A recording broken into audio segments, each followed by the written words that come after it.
तो आज हम दी एंड करने वाले हैं इतिहास का।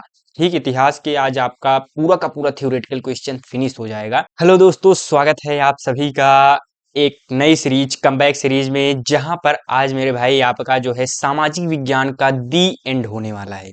सामाजिक विज्ञान का हम दी एंड करेंगे। आज ये पहली वीडियो है इतिहास की, और ये आप लोगों की आखिरी वीडियो होगी इतिहास के वर्णनात्मक प्रश्नों की। यानी इस सीरीज का पहला वीडियो ही आपका हिस्ट्री का आखिरी वीडियो होगा। बहुत ज्यादा आपने साल भर तैयारी कर लिया, अब है आखिरी फाइनल टच की। अब एक बार इस सीरीज को अगर या इस वीडियो को आपने प्रॉपर देख लिया तो आपके इतिहास के सभी वर्णनात्मक प्रश्न या जिनको कहते हैं थ्योरेटिकल क्वेश्चंस, जो कि आपके बोर्ड एग्जाम में 10 नंबर के आते हैं, वो आज आपकी इस वीडियो में कवर हो जाएंगे। उसके बाद आपका बचेगा मैपिंग, और तीसरा आपका बचेगा बहुविकल्पीय प्रश्न, जो कि 5-5 अंक के आपके बोर्ड एग्जाम में पूछे जाते हैं। तो 3 वीडियोस में आपका पूरा का पूरा हिस्ट्री कवर करा दूंगा मैं। तो इस वीडियो में केवल और केवल थ्योरेटिकल क्वेश्चंस की हम बात करेंगे, और इस सीरीज में मैंने जैसा कि पिछली वीडियो में आपको बताया था, इस वाली वीडियो में कि आपका जो है पूरा का पूरा हिस्ट्री, पूरा का पूरा सामाजिक विज्ञान सोशल साइंस आपका 11 वीडियोस में कवर हो जाएगा। ठीक है, तो आइए पहले वीडियो की शुरुआत करते हैं बिना किसी देरी के, और हर टॉपिक को मैं फटाफट से डिस्कस करता हूं। यहाँ पर मोस्ट इंपॉर्टेंट क्वेश्चंस मैंने रखे हुए हैं, जैसा कि मैंने पिछली वीडियो में आपको बताया था। तो आज हम दी एंड करने वाले हैं इतिहास का।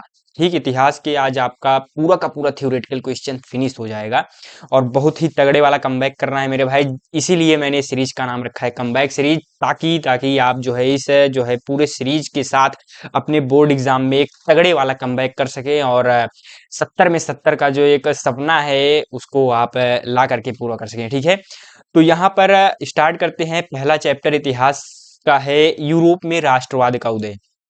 ठीक है, बहुत ही इंपॉर्टेंट चैप्टर है। सेकंड इंपॉर्टेंट चैप्टर है पहला आपका जो है भारत में राष्ट्रवाद, जो कि सबसे ज्यादा इंपॉर्टेंट चैप्टर है इतिहास का। ये आपका दूसरा मोस्ट इंपॉर्टेंट चैप्टर है। इन्हीं 2 चैप्टर्स को अगर आपने अच्छे से तैयार कर लिया तो बाकी 5 चैप्टर हैं टोटल, बाकी 3 चैप्टर्स आपके लिए मायने ही नहीं रखते, केवल और केवल इन 2 चैप्टर्स को आपने तैयार कर लिया। लेकिन हालांकि मैं सभी चैप्टर्स के इंपॉर्टेंट क्वेश्चंस लेकर के आया हूं, तो एक एक करके उन सभी क्वेश्चंस को डिस्कस करते हैं। ठीक है, तो इससे जो है महत्वपूर्ण जो है वर्णनात्मक प्रश्न एवं उसके उत्तर हम यहाँ पर डिस्कस करने वाले हैं। तो पहला टॉपिक है हमारा फ्रांसीसी क्रांति। जैसा कि मैंने पिछली वीडियो में बताया था कि फ्रांसीसी क्रांति एक टॉपिक हम पकड़ेंगे, उस पर जो भी मोस्ट इंपॉर्टेंट क्वेश्चंस पूछे गए हैं, और उसके सभी आंसर्स को हम उसके बाद डिस्कस करेंगे। तो उसी के मुताबिक पहला टॉपिक फ्रांसीसी क्रांति। तो यहाँ पर क्वेश्चंस किस प्रकार से इस टॉपिक में पूछे गए हैं आप देख सकते हैं, कितनी बार क्वेश्चंस आया हुआ है। मैं यहाँ पर आपको ये नहीं बताऊंगा ये मोस्ट इंपॉर्टेंट क्वेश्चन है, वो मोस्ट है क्या पता नहीं क्या कहते हैं ना, एक महावाण क्वेश्चन, रामायण क्वेश्चन, ऐसा ऐसा कुछ नहीं। यहाँ पे आप खुद देखिए, एक इंपॉर्टेंट क्वेश्चन आप यहाँ पर देख सकते हैं, इसकी क्या इंपॉर्टेंस है, कितनी बार पूछा गया। पिछले 3 से 4 महीने मैंने एनालिसिस पर लगाया हुआ है इन सभी क्वेश्चंस को रखने के लिए कि आखिर ऐसे कौन से क्वेश्चन है जो कि हर साल रिपीटेडली आते हैं और नेक्स्ट अगले साल भी आने वाले हैं, या आपके इस साल बोर्ड एग्जाम में।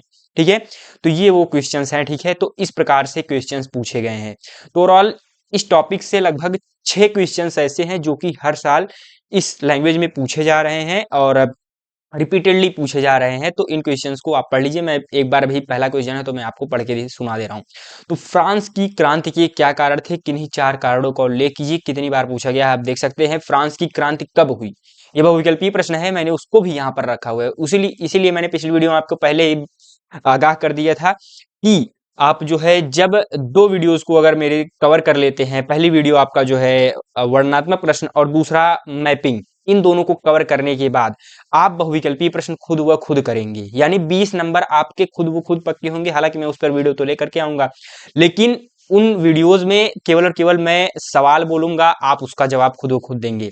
तो इस सीरीज को आप प्रॉपर जो है एंजॉय कीजिए, और इस तरीके इतने तगड़े तरीके से कमबैक होगा कि आपको पता भी नहीं चलेगा कि आपके 70 में 65 प्लस 70 आउट ऑफ 70 आराम से आ जाएंगे। ठीक है, तो तीसरा क्वेश्चन है फ्रांस की क्रांति से संबंधित किन्हीं 2 दार्शनिकों के नाम लिखिए। 1789 में फ्रांस में किस प्रकार का शासन था। ठीक है, फ्रांस की क्रांति के 2 परिणाम लिखिए। 1848 फ्रांसीसी राज्य क्रांति के फलस्वरूप किसकी स्थापना हुई। तो इस टॉपिक से लगभग इतने टाइप के क्वेश्चंस पूछे गए हैं। तो हम आइए इनके सोल्यूशन पर बात करते हैं।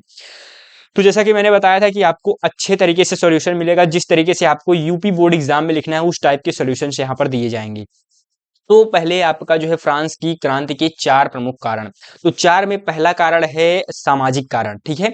तो सामाजिक कारण में हमने जो है 2 पॉइंट्स में इनको डिस्कस किया है। आप चाहें तो ये हेडिंग नहीं बना सकते क्योंकि इतना याद रखना आपके लिए पॉसिबल नहीं होगा। तो आप क्या कर सकते हैं, ए पॉइंट डाल करके आप लिख सकते हैं तृतीय वर्ग भारी करो भोजन की कमी और शोषण से पीड़ित था, जिसको हम सामाजिक असमानता नाम देते हैं। उसके बाद बी पॉइंट आप लिख सकते हैं फ्रांसीसी समाज में जन्म के आधार पर विशेषाधिकार प्रदान किया गया था। कुलीन एवं पादरी वर्ग के लोगों को सभी प्रकार के अधिकार प्रदान किए गए थे, जबकि किसान, मजदूर और व्यापारियों के पास किसी भी प्रकार का विशेषाधिकार नहीं था, जिसको हम क्या कह सकते हैं, जन्म के आधार पर विशेषाधिकार, यानी जिनको जन्म से ही विशेष अधिकार प्राप्त होता था। कुछ ऐसे वर्ग थे जिनको मतलब अ, अ, अच्छे अगर कुल में वो जन्म ले रहे हैं, अच्छे परिवार में जन्म ले रहे हैं तो उनको पहले से ही अच्छे अधिकार मिलते थे, और कुछ ऐसे थे जो नीचे निम्न श्रेणियों में जन्म लेते थे तो उनके पास जो है वो अधिकार नहीं होते थे, ठीक है? तो इस तरीके से आपने पहला कारण लिख दिया, एग्जामिनर यहीं पर हेडिंग वाइज आपने बना करके लिखा, एग्जामिनर यहीं पर प्रभावित हो जाएगा, ठीक? तो ओवरऑल मैं आपको आंसर राइटिंग स्किल भी सिखाऊंगा, जिससे मैंने अपने बोर्ड एग्जाम में अच्छे अंक हासिल किए थे, ठीक है? तो यहाँ पर दोनों का एक्सपीरियंस होने वाला है। पिछले 4 सालों से मैं यूपी बोर्ड पर रिसर्च कर रहा हूँ, या यूपी बोर्ड मैंने भी दिया है, तो मैं भी देख रहा हूँ किस तरीके से क्वेश्चंस पूछे जाते हैं, ठीक है? तो ओवरऑल ये सारी चीजें हैं। और उसके बाद मेरे भाई यहाँ पर यूपी बोर्ड सॉरी राजनीतिक कारण, पहला कारण हमने डिस्कस कर दिया। अब दूसरे कारण पर आते हैं, राजनीतिक कारण, जिसमें है निरंकुश राजशाही और लुई 16वें की खराब नीति। इस कारण से जो है फ्रांस की क्रांति हुई, ठीक है? तो दूसरा कारण क्या है, निरंकुश राजशाही, जिसमें क्या है राजा लुई 16 XVI यानी 16 पूर्ण सत्ता रखते थे और जनता की राय को दरकिनार कर शासन करते थे। जब भाई आप निरंकुश राजशाही शासन जहां पर हो जाएगा वहां पर जाहिर सी बात है कि एक क्रांति की भावना उत्पन्न हो जाएगी, ठीक है? और उसके बाद बी पॉइंट क्या हो जाएगा, लुई 16वें की खराब नीति। लुई 16 जो था उनकी नीतियां जो है बहुत ही खराब थी। तो क्या था, कुलीन वर्ग को विशेषाधिकार प्राप्त था, जो कि एक बहुत ही खराब नीति कहेंगे हम। और उसके बाद जबकि आम जनता पर भारी करों का या भारी कर का बोझ डाला गया, ठीक? तो कर का जब बोझ डाला गया, उसी प्रकार से नेक्स्ट चैप्टर में हम पढ़ेंगे गांधी जी ने भी इन्हीं चीजों के कारण जो है आंदोलन स्टार्ट किए थे, और वो भी मोस्ट इंपॉर्टेंट क्वेश्चंस हैं, ठीक है? तो यहाँ पर दूसरा कारण हमने डिस्कस कर लिया, राजनीतिक कारण। अब आर्थिक कारण पर आते हैं। लगभग हर चैप्टर एक दूसरे से इंटरलिंक्ड है, ठीक है? तो अगर आप हर चैप्टर को अच्छे से ध्यान में, शुरू के चैप्टर्स को ध्यान में पढ़ते हो, बाकी लास्ट में वीडियो के एंड तक आते आते खुद आप सवाल को अटेम्प्ट करने लग जाओगे, ठीक है? आज आपका साथ ही साथ डर भी फिनिश हो जाएगा। इस वीडियो को देखने के बाद बहुत सारे स्टूडेंट हिस्ट्री से डरते हैं, जिसको मैं लगभग 2 घंटों में आपके कवर करा दूंगा, ठीक? इसको हो सके तो आप 1 से 2 बार वीडियो देखिए, या इसका मैं फ्री पीडीएफ भी प्रोवाइड करा दूंगा आपको, ठीक है? अपने जो है आपको व्हाट्सएप नंबर दिखाई दे रहा होगा, उस पर मैसेज कीजिए, मैं आपको फ्री में पीडीएफ भी दे दूंगा, जाओ, हैंड रिटेन पीडीएफ, ठीक? आर्थिक कारण पर आते हैं। तो बढ़ता कर्ज, फ्रांस अमेरिकी स्वतंत्रता संग्राम में शामिल होने के कारण भारी कर्ज में डूब गया, ये आर्थिक कारण था। और उसके बाद खराब फसल उत्पादन, जिसमें लगातार कई वर्षों तक खराब फसलों के कारण खाद्य पदार्थों की कमी और महंगाई बढ़ गई थी। तो ओवरऑल ये तीसरा कारण हो गया। और आते हैं अपने आखिरी और चौथे कारण पर, जिसका नाम है तत्कालिक कारण। तत्कालिक कारण क्या था कि 1789 में कर बढ़ाने का प्रस्ताव, और बी पॉइंट स्टेट जनरल की बैठक में स्टेट के आधार पर मतदान। तो ओवरऑल ये 4 कारण थे जिससे कि फ्रांस की क्रांति हुई, ठीक? अब उसके बाद फ्रांस की क्रांति कब हुई, जो कि स्टार्टिंग में सवाल पूछा गया, बहुत बार पूछा गया बहुविकल्पीय प्रश्न में। तो फ्रांस की क्रांति 5 मई 1789 ईस्वी में हुई। ये चीज आपको याद होना चाहिए, क्योंकि हो सकता है इस बार भी 1 से 2 सेट में ये पूछा जाए। उसके बाद 1789 में फ्रांस में किस प्रकार का शासन था, तो मेरे भाई असीमित राजतंत्र था या निरंकुश राजशाही, ठीक? उसके बाद मॉन्टेस्क्यू एवं रूसो फ्रांसीसी क्रांति के 2 प्रमुख दार्शनिक थे। तो फ्रांसीसी क्रांति के 2 प्रमुख दार्शनिक कौन थे, मॉन्टेस्क्यू और रूसो, ठीक? उसके बाद 1848 की फ्रांसीसी राज्य क्रांति के फलस्वरूप किसकी स्थापना की गई, तो मेरे भाई गणतंत्र की स्थापना की गई। तो जब भी एक जो क्रांति होती है उसके बाद एक संभवतः गणतंत्र की ही स्थापना होती है, ठीक? अब उसके आगे बढ़ते हैं। पहला टॉपिक आपका यहीं पर समाप्त होता हुआ। अब आते हैं दूसरे टॉपिक पर बिना किसी देरी के। तो हमारा दूसरा टॉपिक जर्मनी का एकीकरण, एक ये भी एक इम्पॉर्टेंट टॉपिक है और साथ ही साथ जो भी मैंने टॉपिक्स रखे हैं वो तो जाहिर सी बात है इम्पॉर्टेंट है, आपको क्वेश्चंस के माध्यम से दिखाई दे ही रहा होगा। तो आते हैं क्वेश्चन पर सीधे, क्योंकि मुझे ये बार बार बोलना अच्छा नहीं लगता कि ये इंपॉर्टेंट है, बहु आएगा 100% बोर्ड एग्जाम में आएगा। 100% कुछ भी नहीं होता, कोई भी सवाल इस साल ऐसा ही हो जाए कि एकदम से अलग क्वेश्चंस आ जाएं, या हो सकता है कि जो मैं बताऊं एकदम से वही आ जाए। तो जो मैं बताऊंगा जाहिर सी बात है एकदम से वही आएगा ही आएगा, क्योंकि मैंने इस पर मेहनत किया है। जैसे कि मैंने आपको कहा 3 से 4 महीने, ये मैं एक प्राउडली एकदम मतलब घमंड के साथ नहीं बोल रहा हूँ। ये है कि मैंने इतना एनालिसिस किया है, तो कहीं ना कहीं वो एनालिसिस आपको साफ दिखेगा आपके अपने बोर्ड एग्जाम में, जब इन क्वेश्चंस को पढ़ने के बाद, इन क्वेश्चंस को तैयार करने के बाद आप क्वेश्चंस को जब अटेम्प्ट करेंगे। आप बोर्ड एग्जाम से पहले ही 2-3 टेस्ट दे दीजिए, उसके लिए आप ज्वाइन कर सकते हैं फ्री में। मैं वर्णनात्मक टेस्ट लेता हूँ, ठीक है। आपको मैं अभी आगे बताऊंगा वीडियो में उन सारी चीज़ों के बारे में, लेकिन अभी उन टेस्ट को अगर आपको जुड़ना है तो व्हाट्सएप पर आप मुझे मैसेज कर सकते हैं, ठीक है। फ्री में वहाँ पर टेस्ट वगैरह सारी चीज़ें होती हैं। तो आइए आगे बढ़ते हैं। जर्मनी का एकीकरण, ऑटो बिस्मार्क को इस प्रकार से क्वेश्चंस आए हुए हैं इस टॉपिक से। तो ऑटो बिस्मार्क को जर्मनी का एकीकरण का जनक क्यों कहा जाता है, 2 कारण आपको देना है।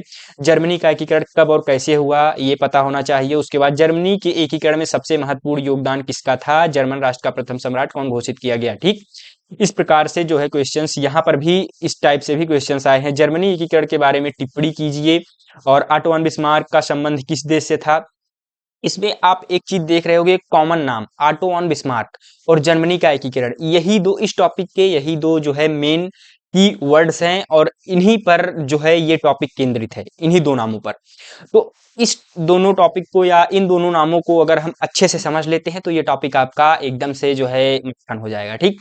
तो जर्मनी के एकीकरण में मुख्य भूमिका किसकी थी, और जर्मन संस्कृत में वोक्सजिस्ट का आशय, ये एक जो है 2022 सीडी, ये मेरे सेट में आया था। मेरा 2022 में 10th का बोर्ड एग्जाम था, तो ये मेरे सेट में आया था, और इस सवाल को मैंने नहीं मुझे आता ही नहीं था, मैं अटेम्प्ट ही नहीं कर पाया। मैंने कहा ये कौन सा सवाल आ गया है वोक्सजिस्ट, लेकिन ये आपके बुक में है, और 99 या 95% से ज्यादा यूपी बोर्ड के स्टूडेंट जो है इस सवाल को गलत कर सकते हैं, या लगभग हर बोर्ड के, क्योंकि ये एक अलग सा शब्द है। आपको भी अगर आप देख रहे होगे, अगर अभी तक आपने पढ़ा होगा तो ये शब्द नहीं जरूर सुना होगा, ठीक। तो इसको आइए डिस्कस करते हैं, ठीक है। तो यहाँ पर ये ही नहीं कि ऊपर ऊपर से पढ़ाया जाएगा, यहाँ पर आपको मेरे भाई वो भी सवाल दिए जाएंगे जो कि ऐसे सवाल होंगे, ट्रिकी क्वेश्चंस होंगे आपके बोर्ड एग्जाम में, प्रोबेबिलिटी रखते होंगे आने की, ठीक। तो जर्मनी का एकीकरण, इस टॉपिक को जैसा कि मैंने बताया इसको अभी हम डिस्कस करने वाले हैं।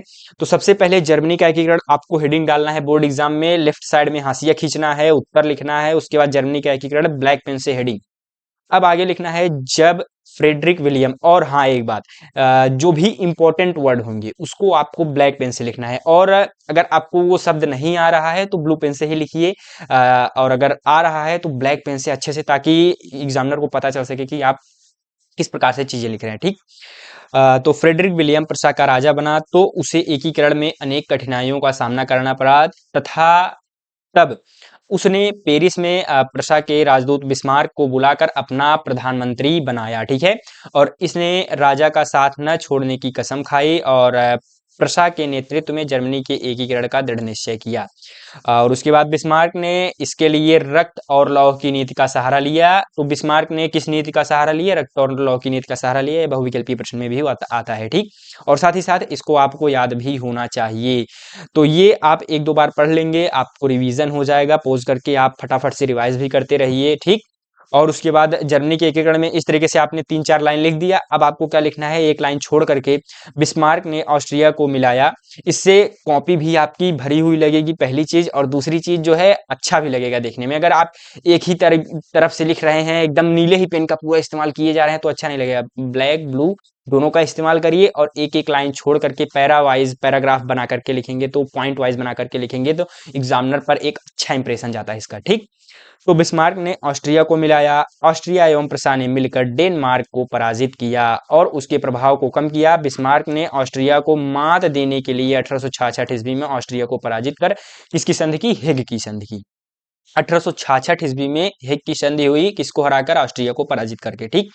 आगे बढ़ते हैं। तो अब नेक्स्ट पॉइंट में हमने यहाँ पर लिखा है क्या, कि जो है प्रसा का 1870 में फ्रांस से युद्ध हुआ। इसमें फ्रांस को बहुत हानि हुई और उसे फ्रैंकफर्ट की संधि 1871 करनी पड़ी। 1871 में फ्रैंकफर्ट की संधि भी हुई, ठीक है। अगर आपको सन नहीं याद है, ये चीजें आपको पता होनी चाहिए। फ्रैंकफर्ट की संधि हुई और उसके बाद फ्रैंकफर्ट की संधि से जर्मन का एकीकरण पूर्ण हो गया, साथ ही फ्रांस में तृतीय गणतंत्र की स्थापना हो गई, ठीक है। इस तरीके से फ्रांस में जो है गणतंत्र की स्थापना हुई और जर्मनी का एकीकरण पूर्ण हो गया। तो अब यहाँ पर आपको लास्ट में लिखना है, निष्कर्ष लिख सकते हो हेडिंग बना करके। इस तरह मध्य यूरोप के स्वतंत्र राज्यों प्रूसा, बवेरिया, सैक्सोनी आदि को आपस में मिलाकर 1871 में एक राष्ट्र राज्य व जर्मन साम्राज्य का निर्माण किया गया। इसी ऐतिहासिक प्रक्रिया का नाम जर्मनी का एकीकरण है, ठीक है। इस तरीके से लगभग 80 से 150 शब्दों के बीच में आपने इस सवाल को लिख लिया, क्योंकि हो सकता है 6 नंबर यानी 150 शब्द में आ सकता है, 4 नंबर 80 शब्द में आ सकता है। तो मैंने ओवरऑल लगभग 150 शब्द हैं यहाँ पर, उसमें मैंने आपको अच्छे से डिटेल में इसके बारे में समझा दिया। अब आइए कुछ क्वेश्चंस ऐसे भी हैं बिस्मार्क के बारे में, जैसा मैंने आपको बताया उनके बारे में भी डिस्कस करना है, और उसके बाद कब हुआ जर्मनी का एकीकरण, ये सारी चीजें भी हमको डिस्कस करनी है। तो आइए उस पर देखते हैं। तो यहाँ पर क्या है, जर्मनी के एकीकरण में ऑटो वन बिस्मार्क की भूमिका, इस पर बात कर लेते हैं। तो ऑटो वन बिस्मार्क को जर्मनी के एकीकरण का जनक कहा जाता है, ठीक। जर्मनी के एकीकरण का जनक किसे कहा जाता है, बहुविकल्पीय प्रश्न में आ गया, तो ऑटो वन बिस्मार्क जी को कहा जाता है, क्योंकि बिस्मार्क को 1945 में प्रथम बार प्रांतीय संसद का सदस्य नियुक्त किया गया। बाद में वह कई देशों का राजदूत भी रहा। बिस्मार्क जर्मनी को शक्तिशाली बनाना चाहता था। कैसा बनाना चाहता था, जर्मनी को एक शक्तिशाली देश राज्य बनाना चाहता था, ठीक। अब अपनी बुद्धि नीति का सही अनुसरण करते हुए 6 वर्ष की अल्पकाल में 3 युद्धों द्वारा जर्मनी का एकीकरण पूर्ण कर अपनी कुशाग्र कूटनीति का परिचय दिया। वो किस कूटनीति था, कुशाग्र कूटनीति का परिचय दिया। निसंदेह बिस्मार्क जर्मनी का निर्माता था, इसीलिए उसको जर्मनी के एकीकरण का जनक कहा जाता है, ठीक है। इस प्रकार से आप लिख देंगे, और एकदम देखिए टू द पॉइंट चीजें हैं, एकदम एग्जामिनर को प्रभावित करने वाली चीजें। अगर एग्जामिनर पढ़ता भी, वैसे पढ़ते नहीं है एग्जामिनर, अगर पढ़ भी रहे हैं तो लगेगा कि नहीं एक नॉलेजेबल स्टूडेंट आया है कम बैक सीरीज से पढ़ के, ठीक है। तो जर्मनी का एकीकरण इस प्रकार से आप ऑटो वन बिस्मार्क की भूमिका हुई। अब उसके बाद कुछ क्वेश्चंस हैं जो कि बहुविकल्पी में भी पूछे जाएंगे, और कीवर्ड्स आपको पता होने चाहिए। तो क्या है, जर्मनी के एकीकरण में मुख्य भूमिका किसकी थी, तो बिस्मार्क की थी। किसकी थी, बिस्मार्क जी की। और जर्मनी संस्कृत में वोक्सजिस्ट का आशय आम जनता से है, इसको आप याद कर लीजिए। हो सकता है 1 से 2 सेट में इस साल पूछा जाए ये सवाल, इसलिए मैंने इसको रखा है। ऑटो वन बिस्मार्क का संबंध जर्मनी देश से था। जर्मन राष्ट्र का प्रथम सम्राट विलियम को घोषित किया गया, ठीक। तो ओवरऑल अब अगर आपने इन सभी चीजों को अगर अच्छे से पढ़ लिए, जर्मनी का एकीकरण, ऑटो वन बिस्मार्क की भूमिका जर्मनी के एकीकरण में, और उसके बाद इन सभी की पॉइंट्स को, अब बाकी यहाँ पर जो भी 7 क्वेश्चंस हैं, यहाँ पर ये 3 क्वेश्चन और यहाँ पर ये 4 क्वेश्चन, इन सभी क्वेश्चंस को आप खुद व खुद अटेम्प्ट कर पाएंगे, ठीक। केवल मैंने क्या किया, जर्मनी के एकीकरण के टॉपिक को अच्छे से समझा। अब बाकी ये 7 सवाल जो भी पूछे गए हैं, और इससे रिलेटेड कोई एक्स्ट्रा एक नया क्वेश्चन भी डिजाइन होकर के आपके बोर्ड एग्जाम में आता है, उसको भी आप अटेम्प्ट कर पाएंगे, ठीक है। ओवरऑल इस तरीके से ये भी टॉपिक फिनिश होता हुआ। तो चलिए अब आइए नेक्स्ट टॉपिक पर चलते हैं, टॉपिक 3 पर। तो हमारा तीसरा टॉपिक इटली का एकीकरण, आसान और इंपॉर्टेंट टॉपिक है। तो इस टॉपिक को आइए बिना किसी तरीके डिस्कस करते हैं, और इसके बाद एक टॉपिक और है, उसके बाद ये चौथा इतिहास का पहला चैप्टर आपका फिनिश हो जाएगा, ठीक। तो इटली का एकीकरण में इस प्रकार से क्वेश्चंस आए हुए हैं। इटली के एकीकरण की प्रक्रिया को समझाना है, इटली के एकीकरण में महत्वपूर्ण भूमिका निभाने वाले किन्हीं 3 नेताओं के नाम, ठीक। और उसके बाद वह कौन जिन्होंने गुप्त संगठन इटली बनाया, इटली के एकीकरण के नेतृत्व किसने किया, ठीक है। तो ओवरऑल इस प्रकार से क्वेश्चंस टॉपिक्स आए हुए हैं। तो आइए एक एक करके हम इन सभी सवालों को या इस टॉपिक को अच्छे से डिस्कस कर लेते हैं, उसके बाद आप इस सवालों को खुद से अटेम्प्ट कर पाएंगे, ठीक है। तो यहाँ पर इटली का एकीकरण एक आसान टॉपिक, इटली का एकीकरण। इसमें क्या है, इटली का एकीकरण कई चरणों में हुआ, जो निम्न प्रकार से है। पहला चरण क्या है, प्रथम चरण में लोम्बार्डी, प्रथम चरण में लोम्बार्डी पर ऑस्ट्रिया की प्रभुता समाप्त हो गई। सार्डिनिया पिडमांट के अधीन हो गया, और उसके बाद सार्डिनिया पिडमांट के शासक विक्टर इमैनुएल द्वितीय ने काबूल को काउंट कैमिलो दे काबूर, इनका पूरा नाम है, को प्रधानमंत्री नियुक्त कर दिया। काबूर प्रतिभाशाली एवं संपन्नता से युक्त था। 29 अप्रैल वर्ष 1859 ईस्वी में ऑस्ट्रिया और पीडमांट के मध्य युद्ध में काबूर ने फ्रांस की सहायता से ऑस्ट्रिया को पराजित कर दिया। युद्ध के बाद ऑस्ट्रिया तथा फ्रांस में विल्फ्रैंका की संधि हुई। ठीक है, तो इस प्रकार से आपको अच्छे से लिख देना है। तो मैंने पहला चरण डिस्कस कर दिया, इटली के एकीकरण का पहला चरण। अब उसके बाद कई चरणों में हुआ, तो दूसरे और तीसरे चरण पर बात कर लेते हैं। तो इस स्लाइड में दूसरा और तीसरा चरण मैंने बताया हुआ है। तो दूसरा चरण इस प्रकार से आपको हेडिंग वाइज बनाना है अच्छे से। ठीक है, उसके बाद लिखना है द्वितीय चरण में सिसिली व नेपल्स पर पीडमांट का अधिकार हो गया। वर्ष 1860 ईस्वी में सिसिली के नागरिकों ने नेपल्स के शासकों के प्रति विद्रोह कर दिया। इस विद्रोह को समाप्त करने के लिए तय हुआ कि जनमत संग्रह कराया जाए। जनमत संग्रह में पीडमांट राज्य में मिलने को बहुत बहुमत मिला मिलाने सॉरी जनमत संग्रह में पीडमांट राज्य में मिलाने को बहुमत मिला। इस प्रकार पार्मा, मोडेना और रक्सनी की रियासतें पीडमांट के अधिकार में चली गईं। ठीक है, थोड़े से कठिन शब्द हैं और ये थोड़ा सा मतलब लंबा मैंने जो है इस टॉपिक में चीजें लिखी हुई हैं, मतलब थोड़े से ज्यादा वर्ड्स आ गए हैं, फिर भी आप इसको मैनेज करिए। मैंने ज्यादा शब्द इसलिए रखे हैं कि आप इनमें से कुछ सेंटेंस भूल भी जा रहे हैं, तब भी आपके पास पर्याप्त कंटेंट हो आपके बोर्ड एग्जाम में लिखने के लिए। ठीक है, तो तीसरा चरण क्या है? विद्रोहियों के नेता क्रिस्पी, जिसने गैरिबाल्डी की सहायता से सिसिली तथा नेपल्स को इटली में मिला दिया। नवंबर 1860 ईस्वी को नेपल्स के राजभवन में एक समारोह आयोजित हुआ। क्योंकि हिस्ट्री में आप ज्यादा से ज्यादा लिखेंगे, कंटेंट जितना ज्यादा होगा तभी जाकर के आपको नंबर मिलेंगे। बहुत सारे मैं देख रहा हूँ कि क्या करते हैं कि 40 शब्द 50 शब्द 40-50 शब्द का कोई क्वेश्चन अब आता ही नहीं है, कम से कम 80 शब्द और 150 शब्द। तो आपको 80 शब्द पूछा जाए तो कम से कम 100 शब्द लिख करके आने हैं। ठीक है, तो इस हिसाब से आपको ध्यान देना है। और उसके बाद जिसमें विक्टर इमैनुअल द्वितीय को संपूर्ण इटली का सम्राट घोषित कर दिया गया। ट्यूरिन को इटली की राजधानी बनाने का प्रस्ताव पास हो गया। ठीक, तो इस प्रकार से ओवरऑल आपको लिख देना है तीसरा चरण। अब चौथे चरण पांचवें चरण पर आते हैं। तो भाई बहुत लंबा है यार, 5 चरण तक है। तो चतुर्थ चरण, पीडमांट के प्रधानमंत्री की मृत्यु होने के बाद इटली के एकीकरण की कमान सम्राट विक्टर इमैनुअल द्वितीय के हाथों में आ गई। ऑस्ट्रिया प्रसायुद्ध के पश्चात एक जनमत संग्रह द्वारा वेनेशिया को इटली में मिला दिया गया। पांचवा चरण, अब रोम ही बचा था जो सार्डिनिया पीडमांट के अधिकार में नहीं था। वर्ष 1870 में प्रसा के युद्ध में फ्रांसीसी सेना रोम से हट गई।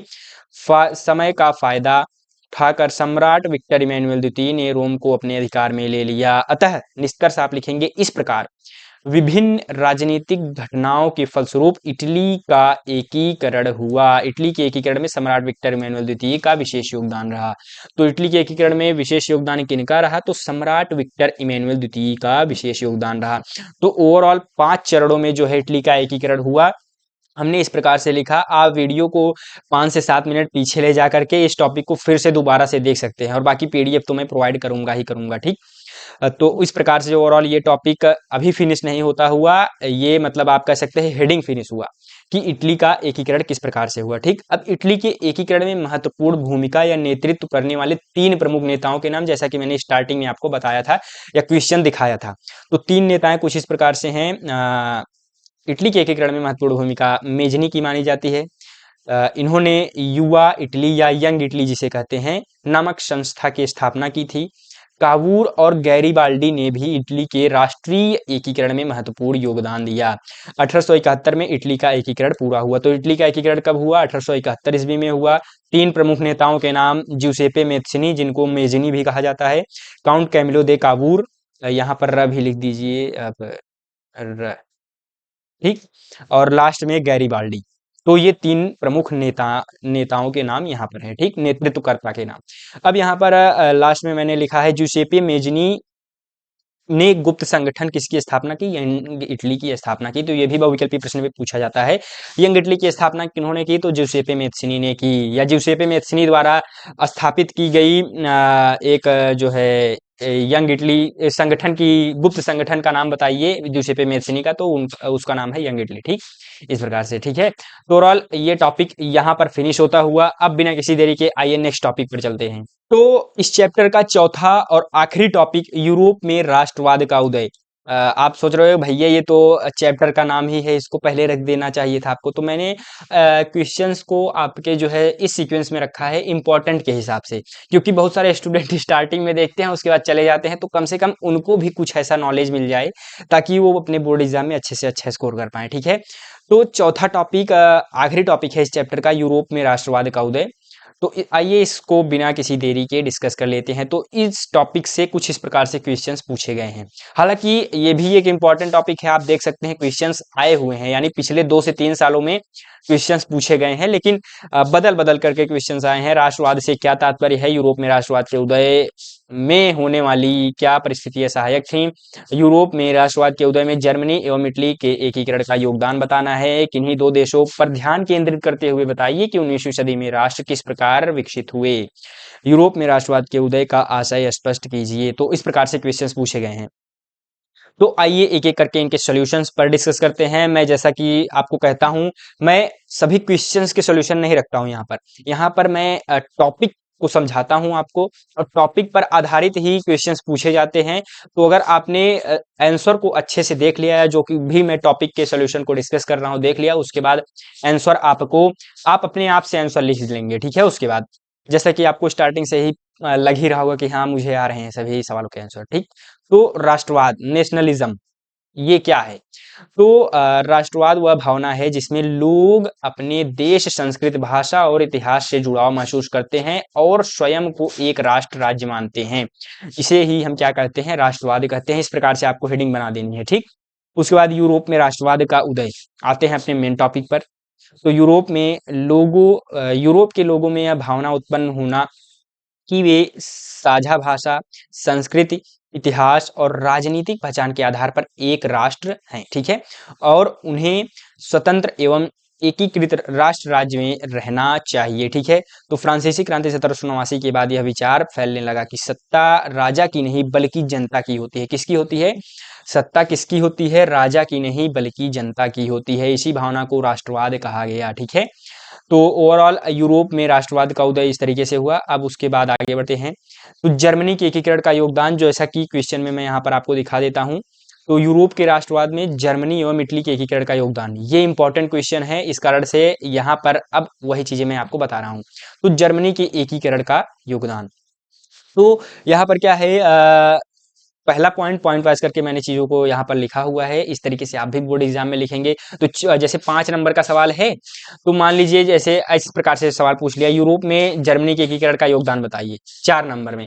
तो आपने 4 पॉइंट्स लिख दिए, एग्जामिनर ने एक एक नंबर करते हुए आपको 4 नंबर दे दिए। ठीक है, इस तरीके से लिखना है।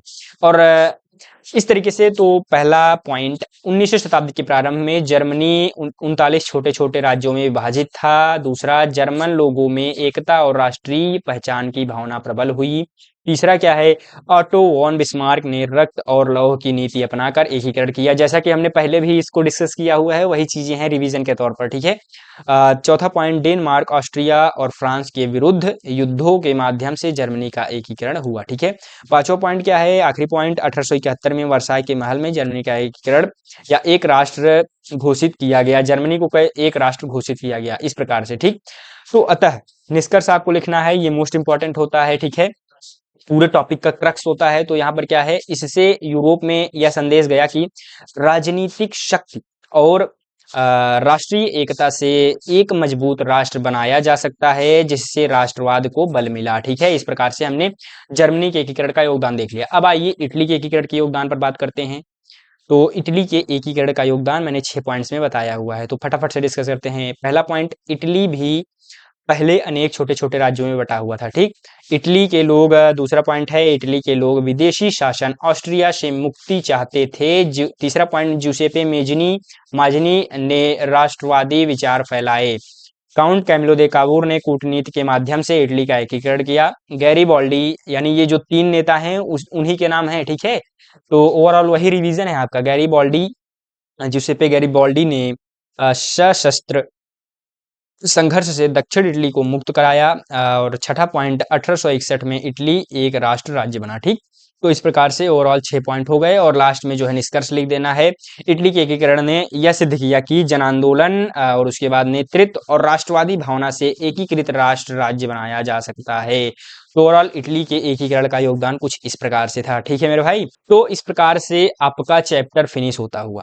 ठीक है, इटली का एकीकरण जो है योगदान इन्होंने इस प्रकार से मुख्य दिया। तो इस प्रकार से आपका पहला चैप्टर जो कि एक इम्पॉर्टेंट चैप्टर है आपका फिनिश होता हुआ। बिना किसी देरी के दूसरे चैप्टर पर आते हैं। तो दूसरा चैप्टर इतिहास का, भारत में राष्ट्रवाद। ये मोस्ट इंपॉर्टेंट चैप्टर है हिस्ट्री का।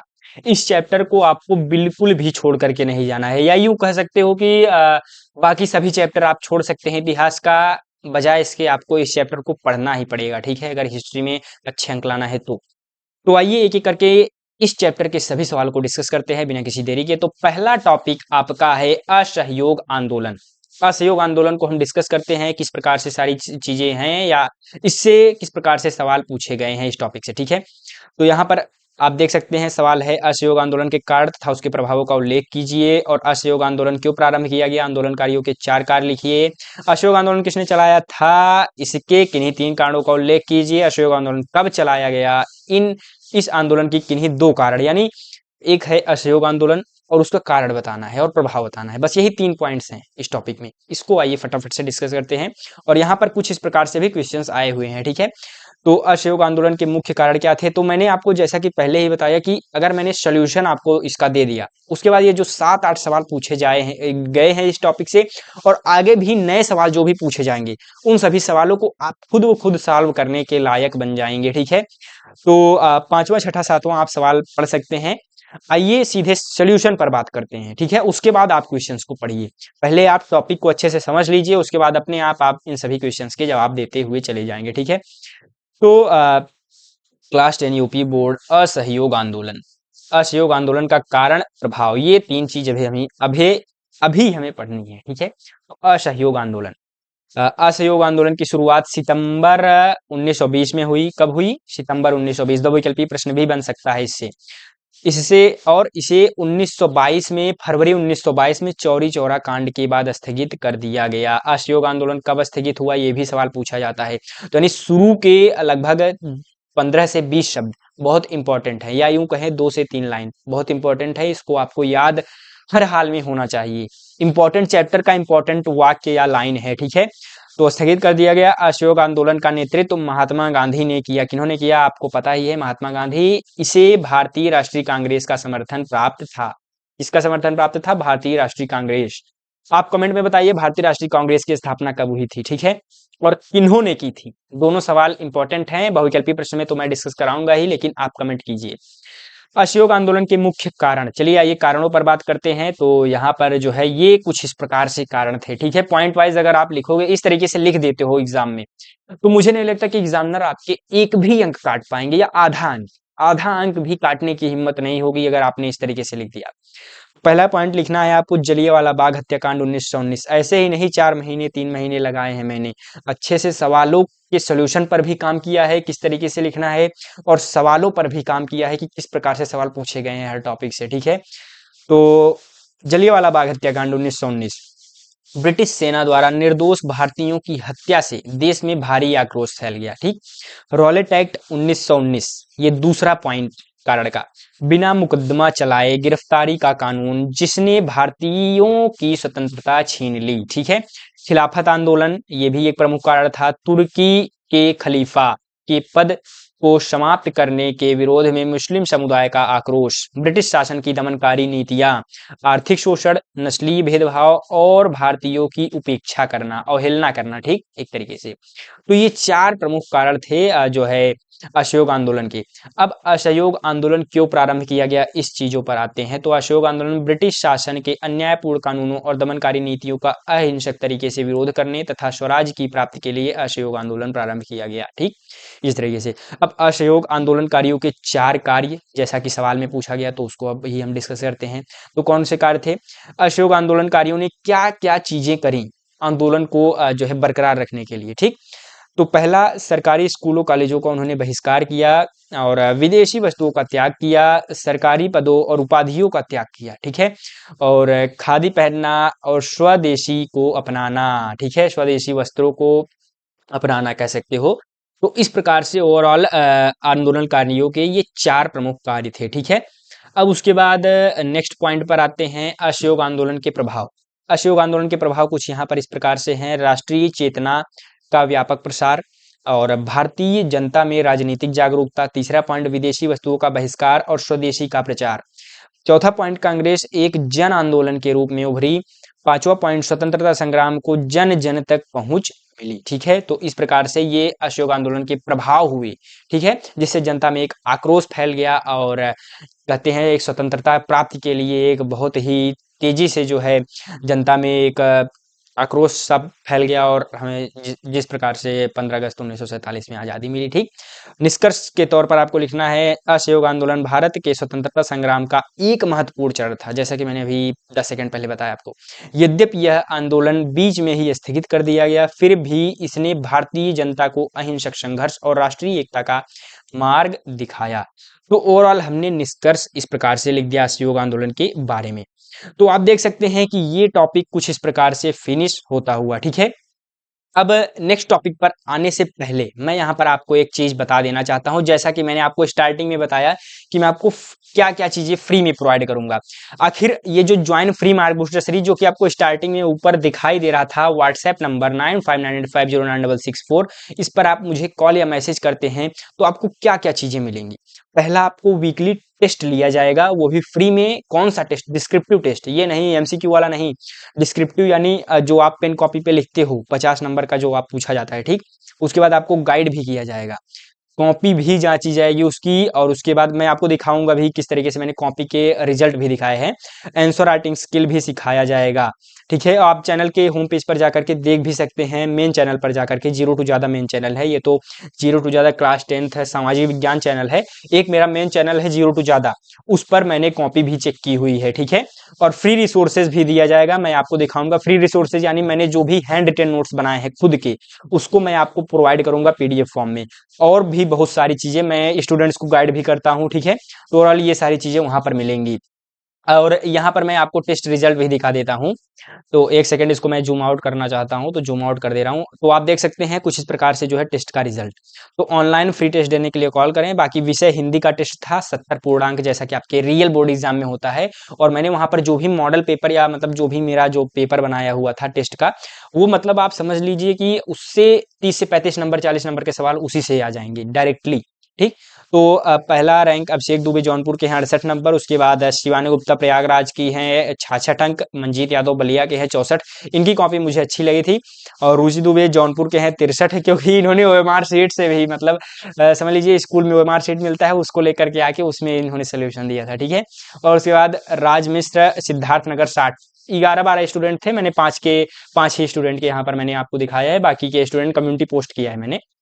तो इस तरीके से वहां पर टेस्ट होता है। तो आपको मैंने प्रूफ भी दिखा दिया, मैं ऐसे हवा में बातें नहीं कर रहा हूँ, विद द प्रूफ मैंने आपको दिखा दिया। ठीक, अब आगे बढ़ते हैं, टॉपिक 2 पर आते हैं, जैसा कि है सविनय अवज्ञा आंदोलन। ये चीजें मैं स्टार्टिंग में भी बता सकता था, लेकिन मैंने क्यों नहीं बताया? क्योंकि स्टार्टिंग में कोई भी स्टूडेंट आकर के जुड़ जाएगा। अगर आप वीडियो में यहाँ तक आए हुए हैं तो आप पढ़ने वाले स्टूडेंट हैं, लगभग 35 से 40 मिनट हो रहे हैं क्रॉस। तो आप एक अच्छे स्टूडेंट हैं, पढ़ने वाले स्टूडेंट हैं, तो यानी कि आपको इसकी कद्र होगी। ठीक है, तो जिनको कद्र है इस सीरीज की वही इसमें ज्वाइन हो। ठीक है, क्योंकि अनायास मेरा भी समय बर्बाद होगा, उनका भी होगा, क्या मतलब है। तो टॉपिक 2 पर आते हैं, सविनय अवज्ञा आंदोलन। बहुत ही आसान टॉपिक है, इंपॉर्टेंट टॉपिक है, आपके बोर्ड एग्जाम में आने के लिए प्रबल दावेदारी भी पेश करता है। ठीक है, तो दूसरे टॉपिक पर आते हैं, असहयोग सविनय अवज्ञा आंदोलन। असहयोग आंदोलन तो पहले ही हमने डिस्कस कर लिया। तो पहला क्वेश्चन, सविनय अवज्ञा आंदोलन का क्या अर्थ है? सविनय अवज्ञा आंदोलन कब और क्यों चलाया गया? इसका क्या प्रभाव पड़ा? पिछले 2 सालों में 2 बार पूछा गया है। ठीक, उसके बाद 1930 में महात्मा गांधी ने नमक को अपने आंदोलन का आधार क्यों बनाया? इस आंदोलन का क्या प्रभाव पड़ा? 2022 सीए में आया है। सविनय अवज्ञा आंदोलन से आप क्या समझते हैं? इस आंदोलन की सीमाओं पर एक संक्षिप्त टिप्पणी लिखिए। सविनय अवज्ञा आंदोलन के किन्हीं 3 प्रमुख कारण को लिखिए। ठीक, तो इस प्रकार से क्वेश्चंस पूछे गए हैं। आइए, जो मैं हैंड रिटन नोट्स की बात कर रहा था, कुछ इस प्रकार से आपको हैंड रिटन नोट्स से प्रोवाइड करूंगा। ठीक है, तो पहला सवाल का आंसर इस प्रकार से है। तो केवल और केवल मैंने टाइप्ड फॉर्म में नहीं लाया है, हैंड रिटन भी मैंने यहाँ पर रखा हुआ है, तो इससे आपको एक फील भी आएगी किस तरीके से बोर्ड एग्जाम में लिखना है। तो सविनय अवज्ञा आंदोलन का अर्थ यहाँ पर क्या है? सविनय अवज्ञा आंदोलन का अर्थ है सरकार के अन्यायपूर्ण कानूनों का अहिंसक ढंग से उल्लंघन करना तथा उनके प्रति जानबूझकर अवज्ञा करना। इस आंदोलन में जनता सत्य और अहिंसा के मार्ग पर चलते हुए अंग्रेजी शासन के नियमों को न मानने का संकल्प लेती है। ठीक, यही सविनय अवज्ञा आंदोलन का अर्थ होता है। सविनय अवज्ञा आंदोलन की शुरुआत महात्मा गांधी के नेतृत्व में 1930 ईस्वी में हुई थी। ठीक है, कब हुई थी? 1930 ईस्वी में महात्मा गांधी जी के नेतृत्व में हुई थी। उसके बाद इस सविनय अवज्ञा आंदोलन के प्रमुख कारण अंग्रेज सरकार द्वारा लगाया गया नमक कानून, जो गरीबों पर अन्यायपूर्ण था। दूसरा पॉइंट, भारत यानी हमारी मांगों को न मानना और पूर्ण स्वराज्य को इनकार कर देना, यह भी सविनय अवज्ञा आंदोलन को प्रारंभ करने का प्रमुख कारण था। तीसरा कारण, साइमन कमीशन, ब्रिटिश शासन की दमनकारी नीतियां। इस तरीके से आप जब पॉइंट को मतलब एक मतलब लाइन नीचे अगर ब्लैक से खींच देंगे तो इसको कहते हैं एक तरीके से, रुको बाद में याद होगा तो मैं आपको बता दूंगा, याद आएगा। अभी आगे बढ़ते हैं। तो इसी कारण गांधी जी ने 12 मार्च 1930 ईस्वी को दांडी यात्रा आरंभ की और नमक कानून तोड़कर आंदोलन की शुरुआत की। ठीक है, इस प्रकार से आपको लिख देना है। और उसके बाद जो है सविनय अवज्ञा आंदोलन के प्रभाव क्या थे? पहला प्रभाव था, इस आंदोलन से राष्ट्रीय चेतना का व्यापक प्रसार हुआ। दूसरा क्या था? पॉइंट वाइज करके लिखोगे तो आपको नंबर मिलने के बहुत ही ज्यादा चांसेस बढ़ जाते हैं। ठीक है, महिलाओं, किसानों और मजदूरों की व्यापक भागीदारी हुई। ठीक, दूसरा पॉइंट। तीसरे पॉइंट पर आते हैं, ब्रिटिश तो ब्रिटिश सरकार की नींव हिल गई और उसे गोलमेज सम्मेलन बुलाने पड़े। भारतीय जनता में स्वतंत्रता के प्रति विश्वास और साहस बढ़ा।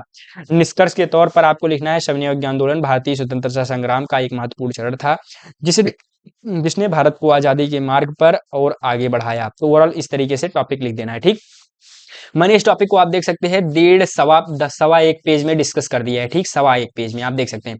तो अब यहाँ पर देखिए ये 4 सवाल, अगर आपने इस 1.25 पेज को अच्छे से पढ़ लिया, जो कि लगभग 150 से पौने 200 शब्द हैं। ठीक, अगर आपने 150 शब्द भी नहीं होंगे, उसको अच्छे से अगर तैयार कर लेते हैं आप, तो इन सभी, आप इतना पूरा नहीं लिखना है आपको बोर्ड एग्जाम में, आपको केवल जितना सवाल में कहा जाए, अगर पूछा गया है, क्या पूछा गया है, सविनय अवज्ञा आंदोलन के 3 प्रमुख कारण, तो आपको ये प्रभाव नहीं लिखना है, यानी ये आपको छोड़ देना है, केवल ये 3 पॉइंट आपको लिखने हैं। ठीक, ये 3 प्रमुख कारण आपने लिख दिया, इस प्रकार से निष्कर्ष लिख दिया, असहयोग आंदोलन के बारे में लिख दिया, बस खत्म। अगर केवल प्रभाव पूछा जा रहा है तो केवल प्रभाव लिखिए, कारण मत लिखिए। अगर दोनों पूछा जा रहा है तो आपको दोनों लिखना पड़ेगा। ठीक है, इसलिए मैंने टॉपिक को तो मुझे पूरा डिस्कस करना ही था। तो ओवरऑल इस तरीके से ये भी टॉपिक आपका फिनिश होता हुआ।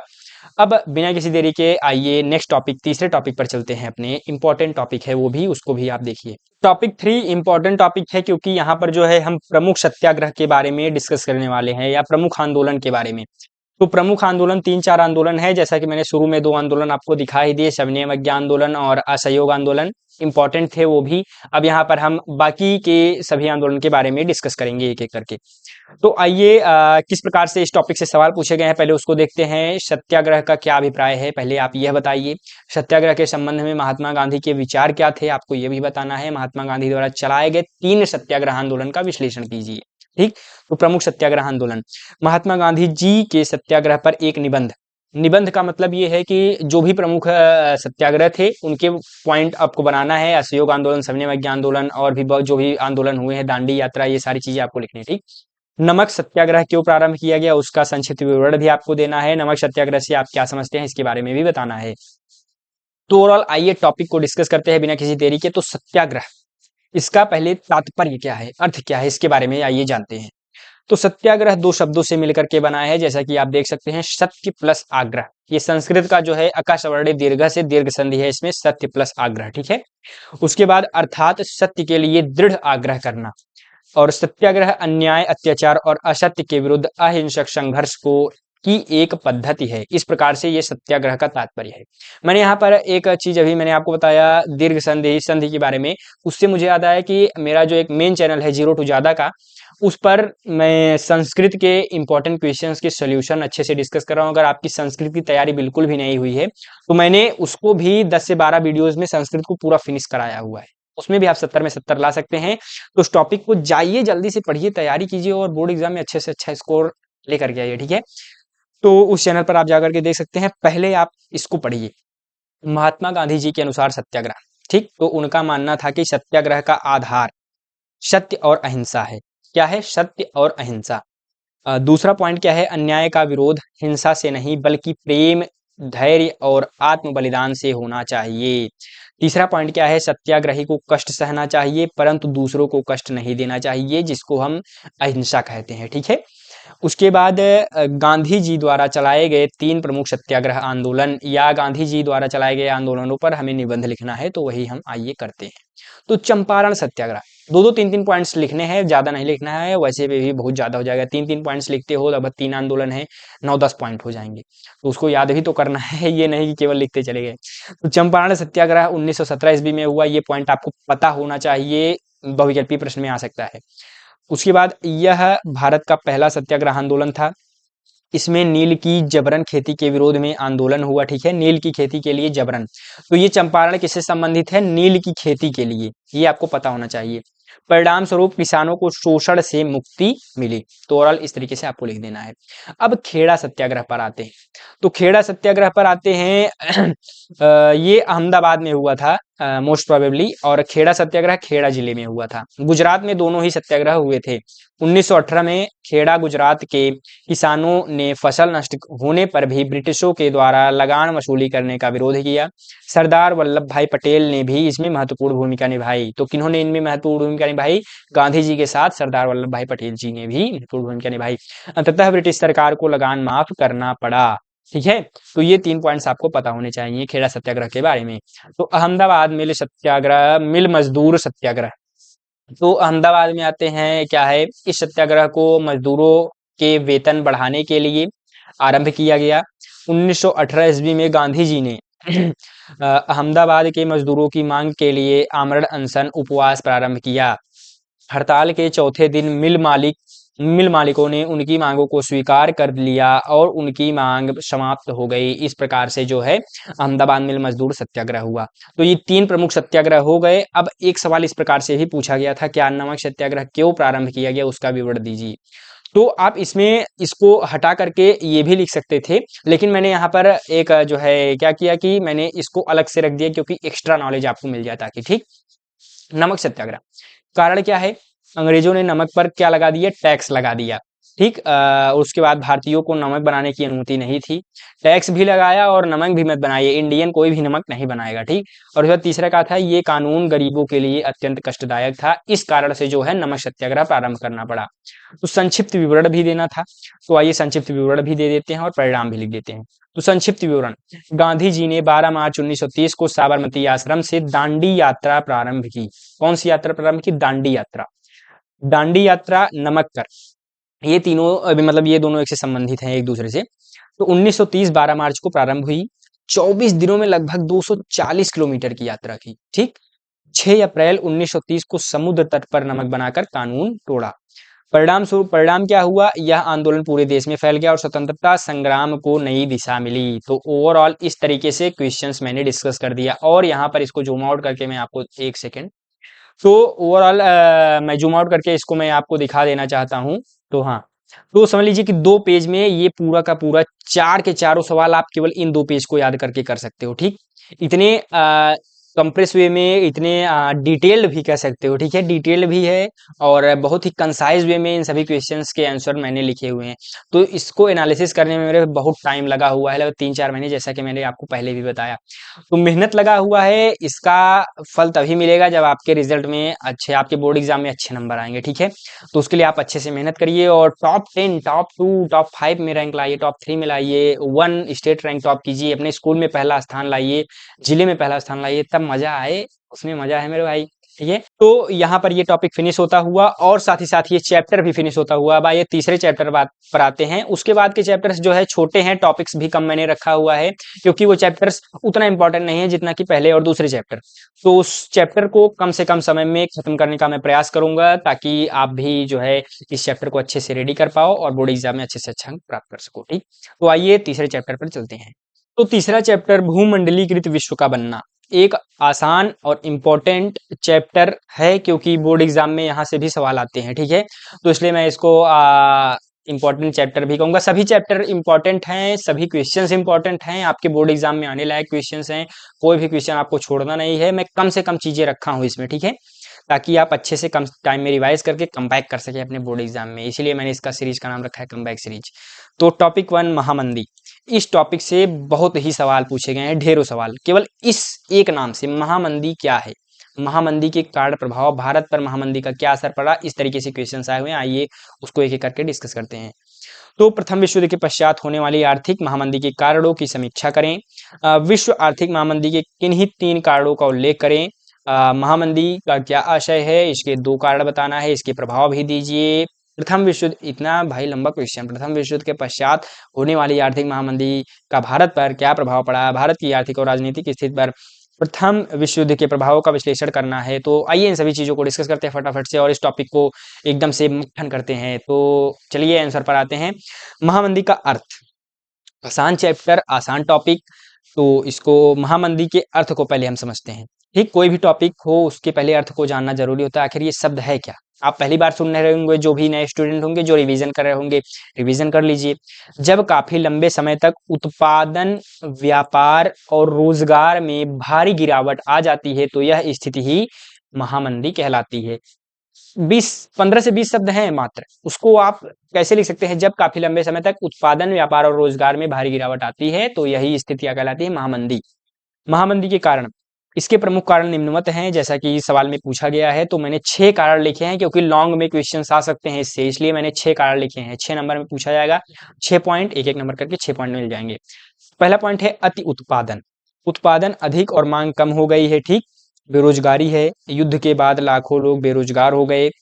तीसरा, क्रय शक्ति में कमी, लोगों के पास खर्च करने के लिए धन नहीं था। चौथा, शेयर बाजार का पतन, यानी 1929 की दुर्घटना से आर्थिक व्यापार चरमरा गई और अंतरराष्ट्रीय व्यापार में वितरण, आयात निर्यात रुक गया। ठीक, और उसके बाद छठा पॉइंट, धन का असमान वितरण, यानी अमीर और अमीर होता गया, गरीब और गरीब होता गया। तो ये प्रमुख कारण थे महामंदी के। अतः इन सभी कारणों से विश्व एक भयानक आर्थिक संकट में पड़ गया। ठीक है, तो इस तरीके से आपको लिख देना है महामंदी के कारणों पर।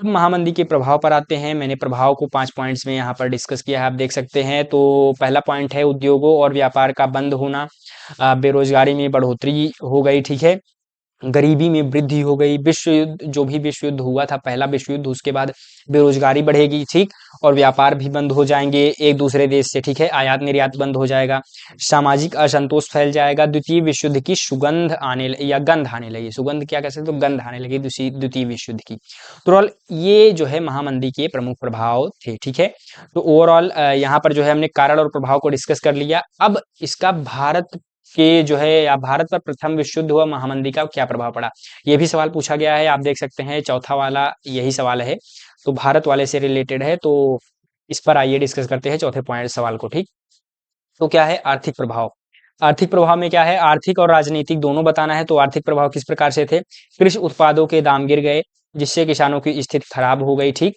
बेरोजगारी बढ़ी क्योंकि उद्योगों में काम कम हो गया, लोगों की आय घट गई और जिससे गरीबी में वृद्धि हो गई। ठीक है, राजनीतिक प्रभाव क्या थे, राष्ट्रीय आंदोलन को बल मिला और उसके बाद असंतोष बढ़ा जिससे अंग्रेजी शासन के विरुद्ध आंदोलन तेज हो गए। ठीक है, और उसके बाद स्वतंत्रता की मांग मजबूत हो गई, या स्वतंत्रता की मांग मजबूत हुई। इस प्रकार से 3 पॉइंट राजनीतिक प्रभाव हो गए। अब निष्कर्ष पर आते हैं बिना किसी देरी के। तो निष्कर्ष क्या हो जाएगा, आर्थिक कठिनाइयों ने भारतीय जनता को एकजुट किया और स्वतंत्रता संग्राम को नई दिशा मिली। तो ओवरऑल महामंदी के बारे में हमने डिस्कस कर लिया, जो भी चीजें क्वेश्चंस पूछी गई हैं। एक इंपॉर्टेंट टॉपिक है महामंदी, तो आपको इसको बिल्कुल भी छोड़ करके नहीं जाना है। तो आइए अब नेक्स्ट टॉपिक पर आते हैं बिना किसी देरी के। तो अपना दूसरा टॉपिक है ब्रेटन वुड्स। इस चैप्टर में जो है 2 इंपॉर्टेंट टॉपिक्स हैं, पहला है महामंदी और दूसरा है ब्रेटन वुड्स, जिसको ट्विन कहते हैं। ठीक, आखिर ये क्या चीजें हैं ब्रेटन वुड्स, आइए इसको डिस्कस करते हैं। अगर आपने पहली बार सुना है तो बहुत ही इंटरेस्टिंग है। तो ब्रेटन वुड्स ट्विन, तो ब्रेटन वुड्स समझौते के कारण तथा उद्देश्य का उल्लेख करें। ब्रेटन वुड्स ट्विन किसे कहा जाता है, ब्रेटन वुड्स ट्विन, ट्विन यानी जुड़वा, किसे कहा जाता है, उत्तर लिखिए। 2 बार पूछा गया है। द्वितीय विश्व युद्ध के बाद अंतरराष्ट्रीय अर्थव्यवस्था के समक्ष क्या समस्याएं थी, इसको ब्रेटन वुड्स सम्मेलन द्वारा किस प्रकार सुलझाया गया। ब्रेटन वुड्स ट्विन या ब्रेटन वुड्स की जुड़वी संतान किन्हें कहा जाता है, आपको 2 नंबर में पूछा जा सकता है। ठीक, टिप्पणी में। आइए ब्रेटन वुड्स ट्विन के बारे में बिना किसी देरी के डिस्कस करते हैं। तो पहले हम ब्रेटन वुड्स ट्विन या ब्रेटन वुड्स की जुड़वा संस्थाएं के बारे में हम जान लेते हैं। तो ब्रेटन वुड्स समझौते के अंतर्गत स्थापित 2 अंतरराष्ट्रीय संस्थाएं, पहला क्या है, अंतरराष्ट्रीय मुद्रा कोष, जिसको IMF कहते हैं, इंटरनेशनल मॉनेटरी फंड। ठीक, और उसके बाद दूसरा है विश्व बैंक, जिसको वर्ल्ड बैंक कहते हैं। तो ये आप सोच रहे हो कि कोई नाम होगा ब्रेटन वुड्स की जुड़वा संस्थाएं, तो ये दो संस्थाओं के नाम है, संतान, जुड़वी संतान जिनको कहा जाता है। तो ये दो संस्थाएं हैं, इनको क्या कहते हैं, ब्रेटन वुड्स ट्विन कहा जाता है। पहला क्या, अंतर्राष्ट्रीय मुद्रा कोष IMF, और दूसरा विश्व बैंक, वर्ल्ड बैंक। ठीक, तो इसको आपको याद होना चाहिए। अब आगे बढ़ते हैं, ब्रेटन वुड्स समझौते का कारण। तो द्वितीय विश्व युद्ध के बाद विश्व की अर्थव्यवस्था बहुत कमजोर हो गई थी। उसके बाद कमजोर हो गई थी, देशों के बीच व्यापार में अस्थिरता, मुद्रा संकट और बेरोजगारी बढ़ गई। इन समस्याओं को दूर करने के लिए 1944 ईस्वी में अमेरिका के ब्रेटन वुड्स नामक स्थान पर यह समझौता किया गया। ठीक है, समझौते का कारण यही है। अब इसके मुख्य उद्देश्य थे, अंतर्राष्ट्रीय व्यापार को बढ़ावा देना, देशों की मुद्राओं में स्थिरता लाना, युद्ध से प्रभावित देशों को आर्थिक सहायता देना, आर्थिक मंदी और मुद्रा संकट को रोकना। तो यही जो है प्रमुख कारण थे। तो इस प्रकार से जो है इसका जो है जो भी मुख्य उद्देश्य थे कह सकते हो, तो ये मुख्य उद्देश्य आर्थिक जो है विश्व ट्विन ट्विन कह सकते हो, क्या कहते हैं, ब्रेटन वुड्स ट्विन समझौते का ये मुख्य उद्देश्य था। ठीक है, और उसके बाद द्वितीय विश्व युद्ध के बाद अर्थव्यवस्था की समस्याएं या अंतरराष्ट्रीय अर्थव्यवस्था की क्या समस्याएं थी द्वितीय विश्व युद्ध के बाद। यूरोप और एशिया के कई देश आर्थिक रूप से नष्ट हो गए थे, उद्योग और व्यापार ठप हो चुके थे, बेरोजगारी और गरीबी बहुत बढ़ गई थी, देशों की मुद्राओं में अस्थिरता थी, अंतरराष्ट्रीय व्यापार व्यापार लिखा हूँ व्यापार में गिरावट आ गई थी। तो ओवरऑल ये जो है अर्थव्यवस्था की अंतरराष्ट्रीय समस्याएं थी द्वितीय विश्व युद्ध की। ठीक, अब ब्रेटन वुड्स सम्मेलन द्वारा इसका समाधान भी हम डिस्कस कर लेते हैं। तो ये टॉपिक थोड़ा सा मतलब लंबा भी है, तो इसको आपको समझना होगा। तो इन समस्याओं को हल करने के लिए 1944 में ब्रेटन वुड्स सम्मेलन आयोजित किया गया। इस सम्मेलन में क्या चीजें हुई, आइए डिस्कस करते हैं 4 पॉइंट्स में। पहला पॉइंट है, IMF की स्थापना की गई ताकि मुद्रा संकट से निपटा जा सके। विश्व बैंक की स्थापना की गई जिससे देशों को पुनर्निर्माण के लिए ऋण मिल सके। स्थिर विनिमय दर प्रणाली लागू की गई, अंतरराष्ट्रीय व्यापार को बढ़ावा दिया गया। ये चार जो है सम्मेलन के समाधान हुए, और इस प्रकार ब्रेटन वुड्स व्यवस्था ने विश्व अर्थव्यवस्था को स्थिरता प्रदान की। तो ओवरऑल यहाँ पर आपका जो है ये टॉपिक फिनिश हो जाता है, लेकिन यहाँ पर मैंने एक छोटा सा और टॉपिक रखा हुआ है, G77। छोटा टॉपिक है, 2 नंबर में आ सकता है या 4 नंबर में भी आ सकता है, तो इस टॉपिक को तैयार करके जाइए आप। G77 अगर आपने नहीं सुना है, इसका नाम है ग्रुप ऑफ 77। ये विकासशील देशों का एक संगठन है। किसका संगठन है? विकासशील देशों का। 3 प्रकार के देश होते हैं अर्थशास्त्र में, हम पढ़ेंगे विकसित देश, विकासशील देश, अल्प विकसित देश, उसके बारे में हम जानेंगे आगे। लेकिन अभी आप यहाँ पर ये समझिए, विकासशील देशों का एक संगठन है ग्रुप ऑफ 77।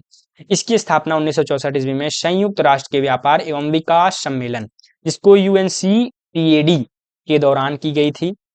प्रारंभ में इसमें 77 विकासशील देश थे, इसीलिए इसका नाम G77 रखा गया। वर्तमान में इसके सदस्यों की संख्या 130 से अधिक है। कितने से अधिक है? 130 से अधिक। 206 या 195 के करीब देश हैं, उसमें 130 से अधिक देश विकासशील देश हैं। आप समझ सकते हो, इतने लोग इसमें जुड़े हुए हैं। विकसित देश बहुत कम है, अल्प विकसितों की संख्या ज्यादा है, लेकिन विकसित देशों की संख्या बहुत ही कम है। G7 जिसमें अमेरिका है और भी बहुत सारे देश हैं। तो G77 का मुख्य उद्देश्य विकासशील देशों की आर्थिक हितों की रक्षा करना और विकसित देशों के प्रभुत्व का विरोध करना है। तो ओवरऑल G77 के बारे में हमने डिस्कस कर लिया। इस प्रकार से यहाँ पर आपका टॉपिक होता हुआ फिनिश, और साथ ही साथ आपका तीसरा चैप्टर भी फिनिश होता हुआ। तो बिना किसी देरी के चौथे चैप्टर पर आते हैं, और इस प्रकार से चौथा और पांचवा चैप्टर में एक एक क्वेश्चन है, कम टाइम लगेगा, आप उसको भी देख लीजिए। और ओवरऑल अपने जो है हिस्ट्री का आप डे एंड कीजिए आज सिलेबस का। ठीक, पार्ट 4 औद्योगिकरण का युग एक इम्पॉर्टेंट चैप्टर है। मतलब इम्पॉर्टेंट चैप्टर का मतलब ये है कि इससे जो भी एक पर्टिकुलर क्वेश्चन या टॉपिक से जो भी क्वेश्चंस पूछे जाते हैं वो इम्पॉर्टेंट है। ठीक, तो कुछ अत्यंत महत्वपूर्ण वर्णनात्मक प्रश्न एवं उसके उत्तर के बारे में आइए डिस्कस करते हैं। औद्योगिकीकरण का युग। तो टॉपिक पहला क्या है? तकनीक, प्रौद्योगिकी, वैश्वीकरण एवं विश्व अर्थव्यवस्था। ये आपका टॉपिक है, बहुत ही बड़ा टॉपिक है। आइए देखते हैं इसका जो है आंसर या सवाल इससे किस प्रकार से आए हैं। तो विश्व की अर्थव्यवस्था के विकास में तकनीक का योगदान है, उदाहरण सहित लिखिए। प्रौद्योगिकी ने वैश्वीकरण की प्रक्रिया को किस प्रकार उत्प्रेरित किया, उदाहरण सहित स्पष्ट कीजिए। भारत में औद्योगिक विकास की विशेषताएं हैं, किन्हीं 4 का उल्लेख कीजिए। विश्व अर्थव्यवस्था क्या है, इसके क्या कारण है, किन्हीं 2 का उल्लेख कीजिए। गला दर्द करने लगा भाई, कभी से बोल रहा हूँ। चलिए आते हैं विश्व अर्थव्यवस्था। तो धीरे ही बोलूँगा, उस थोड़ा मैनेज कर लीजिएगा आप लोग, वॉल्यूम अपना बढ़ा लीजिए, बाकी क्योंकि कभी से बोल रहा हूँ तो थोड़ा-सा गला में पेन हो रहा है, गले में पेन हो रहा है, ठीक? तो विश्व अर्थव्यवस्था। विश्व अर्थव्यवस्था से प्रायः विश्व के संपूर्ण देशों की अर्थव्यवस्था पर आधारित अर्थव्यवस्था का बोध होता है। इस प्रकार वैश्विक अर्थव्यवस्था को विश्व समाज की अर्थव्यवस्था कह सकते हैं, जबकि राष्ट्रीय अर्थव्यवस्थाएं स्थानीय अर्थव्यवस्थाएं कहलाएंगी। तो ये विश्व अर्थव्यवस्था के बारे में हमने 3-4 पॉइंट्स मतलब 3-4 वाक्य लिख दिए, ठीक? आगे बढ़ते हैं विश्व अर्थव्यवस्था के विकास के कारण। तो पहला कारण क्या है? वैश्वीकरण का विस्तार हुआ, तकनीकी प्रगति हुई, अंतर्राष्ट्रीय व्यापार में वृद्धि, बहुराष्ट्रीय कंपनियों का की भूमिका हुई, परिवहन तथा संचार का विकास हुआ। तो ये सभी विश्व अर्थव्यवस्था के विकास के कारण थे, ठीक है?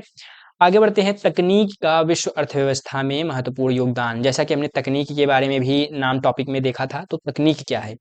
तो उत्पादन में वृद्धि, आधुनिक मशीनों एवं तकनीकों से वस्तुओं का उत्पादन तेजी से एवं कम लागत में होने लगा। व्यापार में विस्तार, इंटरनेट, मोबाइल और ई-कॉमर्स के माध्यम से अंतर्राष्ट्रीय व्यापार सरल हो गया। समय एवं धन की बचत, नई तकनीकों से कार्य कम समय में पूरे हो जाते हैं, जिससे लागत घटती है, ठीक है? इस प्रकार तकनीक ने विश्व अर्थव्यवस्था को मजबूत एवं गतिशील बनाया है, ठीक है? इस प्रकार से आप लिख सकते हैं तकनीक एवं अर्थव्यवस्था में महत्वपूर्ण योगदान था, ठीक है? अब उसके बाद आते हैं प्रौद्योगिकी ने वैश्वीकरण की प्रक्रिया को किस प्रकार बढ़ावा दिया है, बताओ? तो वैश्वीकरण का अर्थ है विभिन्न देशों के बीच आर्थिक, सामाजिक एवं सांस्कृतिक संबंधों को बढ़ाना, ठीक है? का बढ़ना। इसमें प्रौद्योगिकी की महत्वपूर्ण भूमिका रही है, ठीक? अब प्रौद्योगिकी की क्या भूमिका रही है, आइए देख लेते हैं। तो तकनीक का विश्व अर्थव्यवस्था में महत्वपूर्ण योगदान। देखें, यानी कि जो है प्रौद्योगिकी की भूमिका, तो यहाँ पर जैसा कि मैंने यहाँ पर दिखाया हुआ है, एक सेकंड, विश्व अर्थव्यवस्था के विकास के कारण। तो यानी यही टॉपिक है। यहाँ पर जैसा कि मैंने लिखा है, क्या लिखा है? तकनीक का विश्व अर्थव्यवस्था में महत्वपूर्ण योगदान देखें। तो सवाल है तकनीक का विश्व अर्थव्यवस्था में, यही चीजें हैं, ठीक है? आपको यही लिख देना है यहाँ पर। यहाँ पर क्या आएगा? ये पॉइंट। अब बार बार लिखूंगा तो क्या मतलब है? एक ही बार लिख दिया हूं तो वही चीज मैंने यहाँ पर लिख दिया है। उस पॉइंट को अगर आपने पढ़ लिया है तो इसमें वही चीजें आप उतार दीजिएगा, हो जाएगा आपका, ठीक? अब आगे बढ़ते हैं। भारत में औद्योगिक विकास की प्रमुख विशेषताएं। तो प्रमुख विशेषताएं लिखना है औद्योगिक विकास की। तो भारत एक विकासशील देश है जहां औद्योगिक विकास तेजी से हो रहा है। प्रमुख विशेषताएं क्या हैं? लघु एवं कुटीर उद्योगों का विकास, सरकारी एवं निजी उद्योगों की भागीदारी, औद्योगिक क्षेत्रों की स्थापना, विदेशी निवेश में वृद्धि, रोजगार के अवसरों में बढ़ोतरी, ठीक है मेरे भाई? तो ये 5 पॉइंट्स हैं या प्रमुख विशेषताएं हैं भारत के औद्योगिक विकास की। तो अतः औद्योगिक विकास से भारत की अर्थव्यवस्था मजबूत हो रही है। तो इस प्रकार से ये टॉपिक आपका फिनिश होता हुआ, अगर आपने इसको अच्छे से देख लिया है, तो आप इन सवालों को आसानी से अटेम्प्ट कर पाएंगे, ठीक है? तो यहाँ पर एक सेकंड मैं यहाँ पर दिखा देता हूँ आपको, जूम आउट करके। जूम आउट ही नहीं हो रहा, हाँ। तो ये केवल 2 पेज में, मैंने 2 पेज भी नहीं लगा हुआ है, आपका जो है ये पूरा टॉपिक फिनिश हो गया है, ठीक? अब आइए नेक्स्ट टॉपिक पर चलते हैं। इस चैप्टर का दूसरा टॉपिक और आखिरी टॉपिक है इस चैप्टर का। उसके बाद लास्ट चैप्टर पर आएंगे और आपका हिस्ट्री का एकदम दी एंड हो जाएगा, ठीक? दूसरा टॉपिक, टॉपिक 2, बहुराष्ट्रीय कंपनियां। तो इसमें एक ही सवाल पूछा गया है और बार-बार पूछा गया है। तो बहुराष्ट्रीय कंपनियां विभिन्न देशों के उत्पादन की प्रक्रिया को एक दूसरे से जोड़ती हैं, इस कथन को स्पष्ट कीजिए। ये आपका जो है भूगोल में भी पूछा गया है, इतिहास का भी सवाल है और आपका जो है नागरिक शास्त्र या अर्थशास्त्र का भी सवाल है, अर्थशास्त्र का। तो आप समझ सकते हो ये कितना इम्पोर्टेंट है। तो आते हैं अपने जो है टॉपिक पर, बहुराष्ट्रीय कंपनियों के द्वारा विभिन्न देशों के उत्पादन की प्रमुख प्रक्रिया का जुड़ाव। तो ये टॉपिक अगर आपने यहाँ पर पढ़ लिया तो आगे आपको बाकी के सब्जेक्ट्स में पढ़ने की जरूरत नहीं पड़ेगी। तो ये भी टॉपिक महत्वपूर्ण ही है। तो हम आगे बढ़ते हैं। बहुराष्ट्रीय कंपनियां वे कंपनियां होती हैं जो एक से अधिक देशों में अपना व्यवसाय करती हैं, यानी एक से अधिक देशों में व्यवसाय करना ही क्या कहलाता है? बहुराष्ट्रीय कंपनियों का व्यवसाय, ठीक? ये कंपनियां किसी वस्तु के उत्पादन प्रक्रिया को अलग अलग देशों में बांट देती हैं। उसके बाद यहाँ पर मैंने कट किया हुआ है, ठीक है? ये नहीं लिखना है आपको। उसके बाद आगे बढ़ते हैं। और इस प्रकार विभिन्न देशों की उत्पादन प्रक्रिया को आपस में जोड़ देती हैं, ठीक है? तो जैसा कि कहा कि विभिन्न देशों को जोड़ती हैं, तो वही चीज़ यहाँ पर लिखा हूँ मैं। उदाहरण के लिए किसी मोबाइल फ़ोन का डिज़ाइन अमेरिका में तैयार किया जाता है, उसके पुर्जे चीन, दक्षिण कोरिया या ताइवान जैसे देश में बनाए जाते हैं, ठीक है।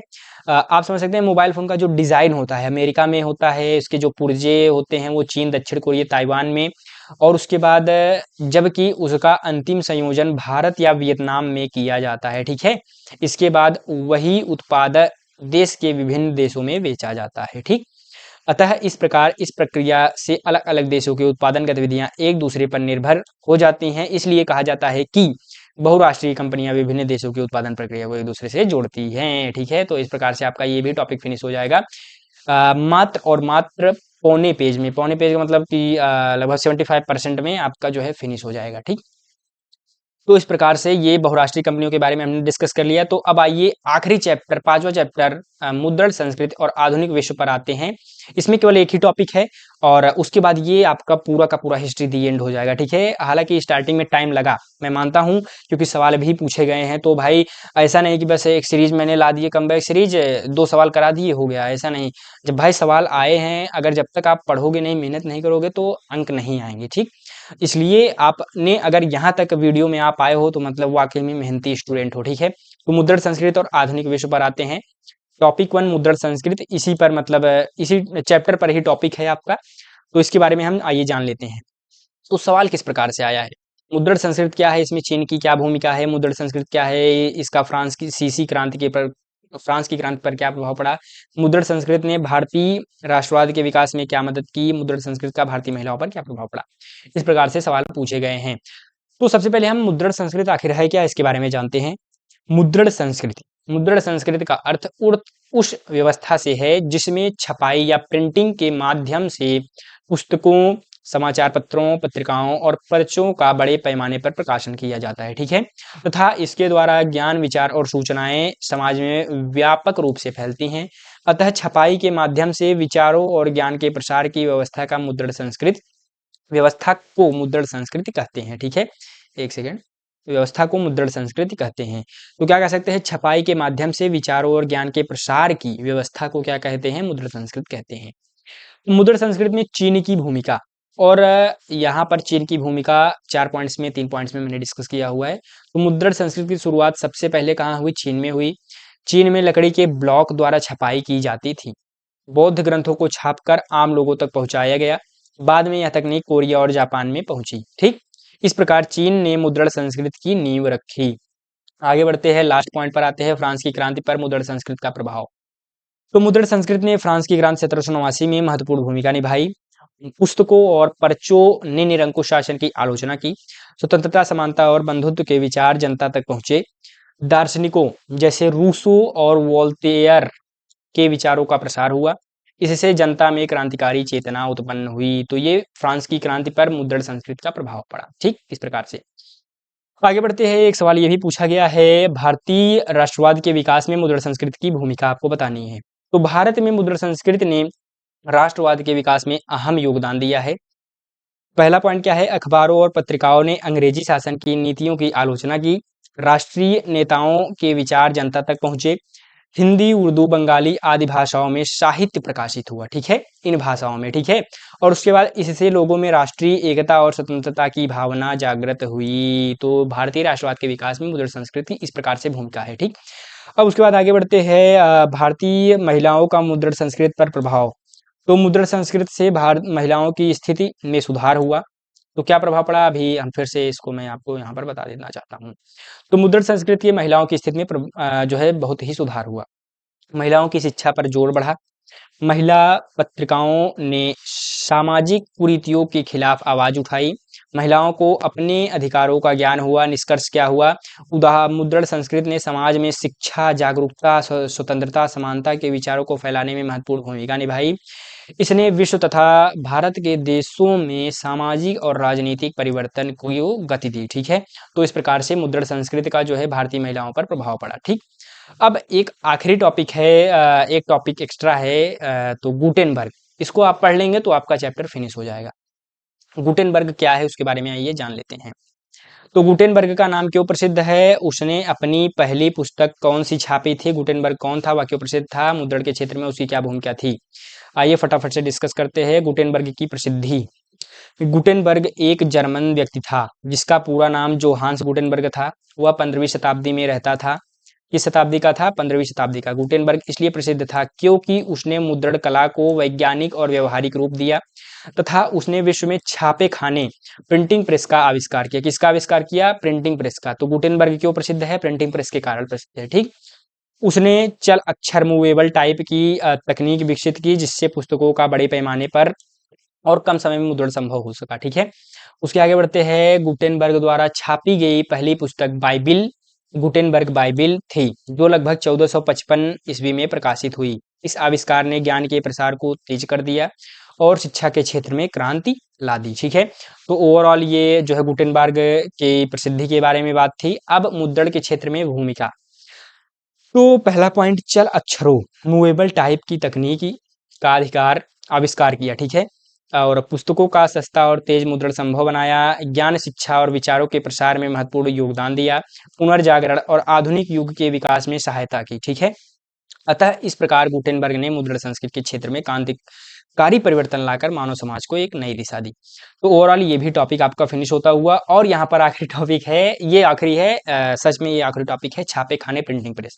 इसके बाद ये आपका चैप्टर दी एंड हो जाएगा और उसके बाद चैप्टर के साथ साथ आपका जो है हिस्ट्री भी डी एंड हो जाएगा। उसके बाद आप एक जो मैं लास्ट में आपको वीडियो दूंगा उस पर क्लिक करके उस वीडियो पर आप मूव ऑन कर जाइएगा। टॉपिक 3, छापे खाने प्रिंटिंग प्रेस। तो छापे खाने प्रिंटिंग प्रेस के आविष्कार से समाज पर क्या प्रभाव पड़ा? किन्हीं 3 बिंदुओं पर प्रकाश डालिए। 19वीं सदी में प्रकाशन के विभिन्न पहलू क्या थे? किन्हीं 3 का उल्लेख कीजिए। प्रिंटिंग प्रेस के आगमन का विवरण दीजिए। भारत में छपाई का प्रारंभ कब से हुआ? छपाई के पहले यहाँ सूचनाएं कैसे संचालित की जाती थी? तो ओवरऑल इस तरीके से क्वेश्चंस पूछे गए हैं। भाई लोग 2 घंटे से वीडियो बना रहा हूँ, बोलते बोलते एकदम से गला दुखने लगा है। छापे खाने प्रिंटिंग प्रेस का नागरिकों पर प्रभाव। तो छापे खाने के आविष्कार ने नागरिक समाज के विकास में महत्वपूर्ण भूमिका निभाई। इसके प्रभाव निम्नलिखित हैं। ज्ञान का प्रसार।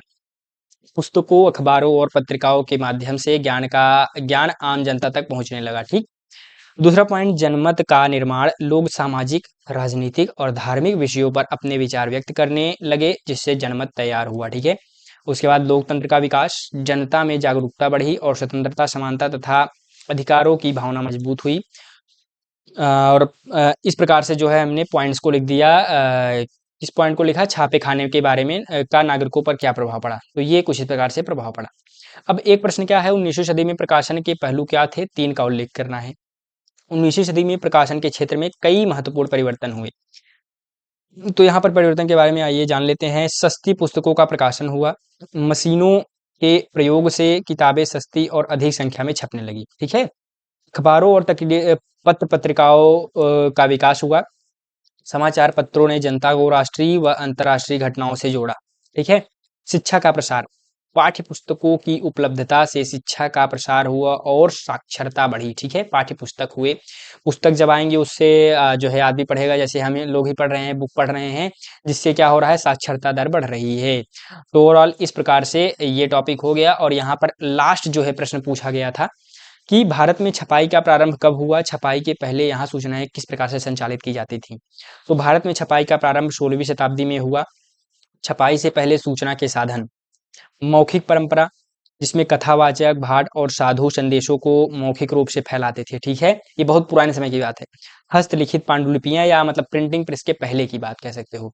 ताड़पत्र, भोजपत्र और कागज पर हाथों से लिखी जाती थी।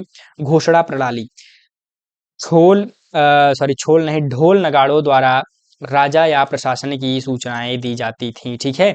और यहाँ पर जो है प्रिंटिंग प्रेस का आगमन, ये सवाल बहुविकल्पी प्रश्न में भी आता है और साथ ही साथ 4 नंबर में भी पूछा जा सकता है। ठीक है। तो इसको आप याद कर लीजिए। भारत में प्रिंटिंग प्रेस के आगमन का विवरण देना है आपको।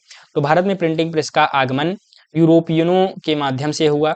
1556 ईस्वी में गोवा में पुर्तगालियों के द्वारा पहला प्रिंटिंग प्रेस स्थापित किया गया। इनके द्वारा, पुर्तगालियों के द्वारा प्रिंटिंग प्रेस कहाँ लाया गया? गोवा में। कब लाया गया? 1556 ईस्वी में। ये आपको याद रखना है। ठीक है। भारत में धार्मिक पुस्तकें छापी गईं। ठीक है। कौन सी पुस्तकें? धार्मिक पुस्तकें। बाद में बंगाल, मद्रास और बंबई में भी प्रिंटिंग प्रेस स्थापित हुए। इससे भारतीय भाषाओं में पुस्तकें और अखबार प्रकाशित होने लगे। फिर बाद में मतलब क्या हुआ? भारतीय भाषाओं में पुस्तक और अखबार भी प्रकाशित होने लगे। तो ओवरऑल इस तरीके से आपका यहाँ पर हिस्ट्री का दी एंड होता हुआ। हिस्ट्री का मैंने पूरा का पूरा आपका सिलेबस दी एंड करा दिया है। अगर आपने इसको अच्छे से तैयार कर लिया, एक भी क्वेश्चन इससे बाहर से नहीं आएगा। आपको मैं 20 जनवरी दिन शुक्रवार को शाम को, आपका जब इतिहास का मतलब सामाजिक विज्ञान का पेपर हो जाएगा, शाम को मैं ये वीडियो बनाऊंगा और दिखाऊंगा कि 7 के सातों सेटों में यही क्वेश्चंस पूछे गए हैं जो कि मैंने इस वीडियो में डिस्कस कराया हुआ है। ठीक है, तो उस वीडियो को मैं ज़रूर से ज़रूर लाऊँगा और दिखाऊँगा, इसलिए इसको आप तैयार करके ज़रूर से ज़रूर जाएँ अपने बोर्ड एग्ज़ाम में। और साथ ही साथ जाने से पहले ये आपको स्क्रीन पर एक वीडियो दिखाई दे रहा होगा, बेसिक क्लास मानचित्रकार की। ये दूसरी वीडियो है इस सीरीज़ की, या कह सकते हो कमबैक सीरीज़ की। तो इस वीडियो पर क्लिक कीजिए, इस वीडियो को कंप्लीट देखिए, इससे आपका बेसिक मानचित्र फिनिश हो जाएगा। उसके बाद हम जो है एडवांस मानचित्र इतिहास के टॉपिक पर आएँगे। तो इस वीडियो पर क्लिक कीजिए और हाँ, मैं आपसे वहीं मिलूँगा मेरे मित्रों, तब तक के लिए चलते हैं। धन्यवाद, राधा-श्याम।